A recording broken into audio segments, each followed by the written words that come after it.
A lot of you people that watch my platform have what is called a passport. I have an American passport that I'm using right now living in the country called Uganda. Imagine that you would move to another place though with that passport. You're a resident of that country and you come to that country and for whatever reason now you find yourself in harm's way. Congratulations, you're now a migrant as an American. What do you think would happen if you were to move to a country that, I don't know, had resources similar to America, but not quite? Would you feel like they would take their tax dollars and let you live in homeless shelters? Do you feel like they would cut the salaries of their workers so that you can eat? Do you feel like they would give your kids and your wives extra diapers, like in this clip? Migrant families living in Chicago facing a serious problem tonight. It's putting their children's safety at risk, a diaper shortage. Tia Ewing joins us live now with a closer look at this. Tia. Well, Don and Scott, I spoke to a mother who's living inside this shelter here in the 2300 block of South Halsted here in the Lower West Side. You could hear the chaos, but what she explained to me through that phone call is that she's actually living it.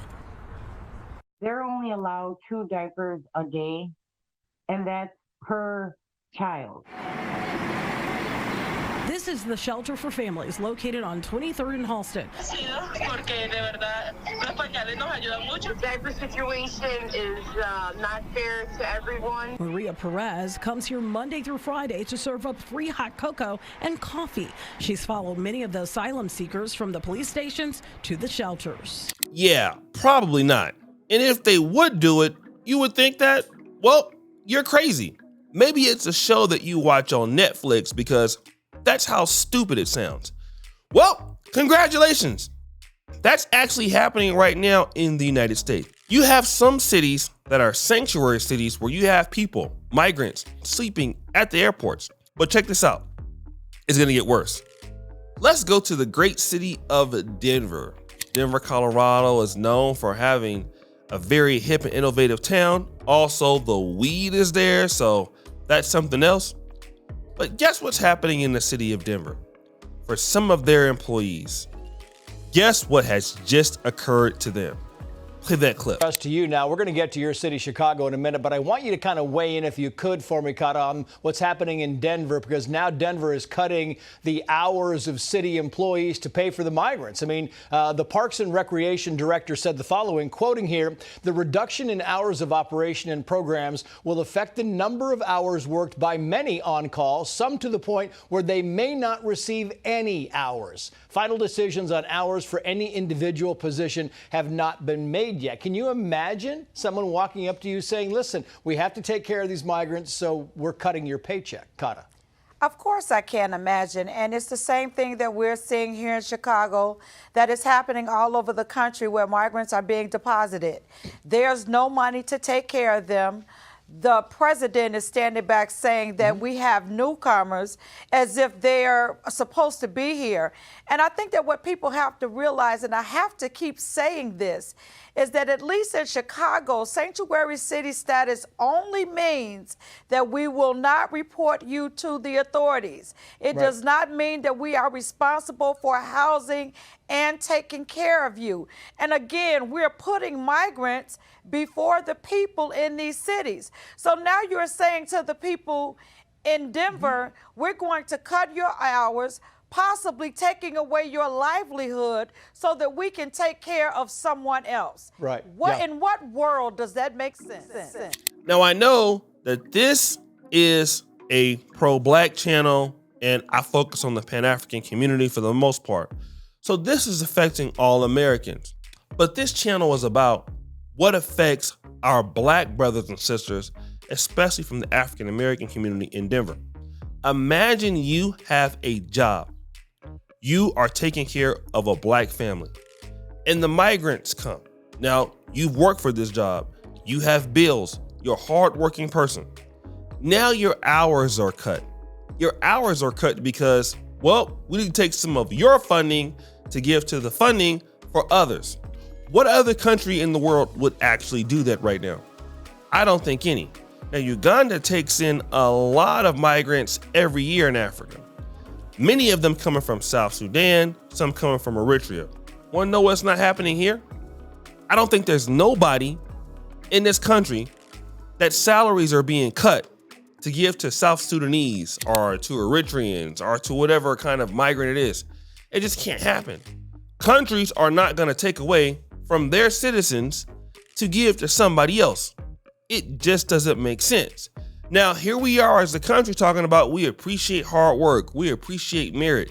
You shouldn't go out there and commit crimes.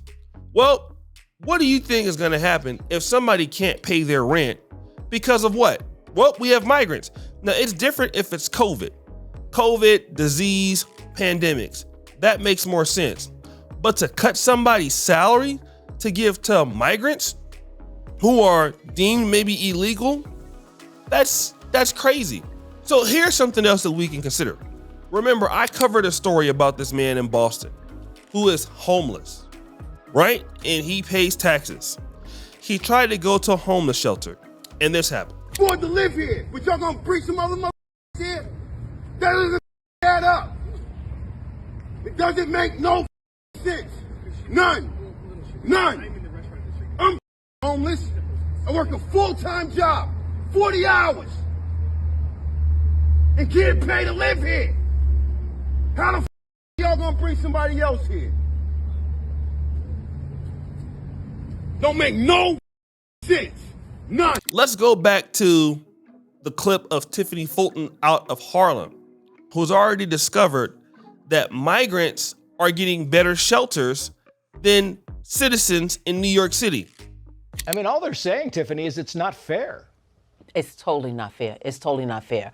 I was one of the few Harlem residents that went on that tour, and it's a beautiful location. And we have a housing project right across the street, St. Nicholas Houses, where they're getting ready to be relocated or displaced because they're going under renovation. So I did ask the mayor, and I asked all the other city officials there, instead of displacing the senior citizens or the people that are disabled, if we're going to make this a migrant or we're going to make this a shelter, period, why not make it for the people across the street in that housing project of over 3,000 people with disabilities and senior citizens? Why not move them in there? Stick with me. I'm building this case. The case is this, guys. Imagine workers in Denver now have their salaries being cut. Stick with me. This is going to be interesting. Their hours are being cut, which means that food, rent, and paying bills could no longer be an option, right? Those who are employed could become homeless. And what happens if they want to go to a homeless shelter? Yeah, they wouldn't be able to get in because, well, the migrants are there. So you have to take a back seat. In your own city, in your own country, you lose your job because you can't pay your own bills. And now, guess what? You're probably going to be homeless too. And you're going to lose all your benefits. Healthcare is not that much, everything. This is bananas, especially affecting all American citizens, but in particular, African Americans. Why? African Americans are the most likely to become poor in any city, more likely to become homeless in any city, at the bottom of the barrel in every city. That's the case. So for those who are actually working and coming to work and they're not getting fired, you're taking the money from them that they would use to pay their bills, all because people are here in a sanctuary city. This is why so many people want to leave democratic cities like New York City. Even Stephen A. Smith, who is a proud New Yorker, remember when he said this? We have to understand that we don't want people eating out of garbage cans. We don't want people starving. We don't want people separated from their children and children separated from their parents. We don't want this. We don't want to be cruel and inhumane. But illegal immigration has become incredibly pervasive since the Biden administration has taken office. We all know that he's capitulated to the extreme left. And even though we wouldn't say specifically and definitively that the borders are open, every time you turn around, particularly in states like Texas and Arizona, and to a lesser degree, California, it is an extreme problem. Well, guess where else it's a problem? It's a problem in New York City, my home. And I got to tell you something right now. If it wasn't for my daughter being there, I'd be gone. Don't like what I'm seeing. Yeah, if it wasn't for my daughter, I would not be here. And goddamn it, I can't blame them. California and what's going on right now at the border, it is insane. Like, they are letting in almost 1,000 people every single day in California. But I'm gonna do a whole other video on that. Just look at the resources that's causing at the border, all the way through Sacramento, coming up through LA. It's just gonna be ridiculous. And then guess what? Funding for your job could be cut to take care of people who are not even citizens. So guys, what do you think? It's your boy, Shady Dude Jackson, back at it again with another episode of King Ganda. I'm out.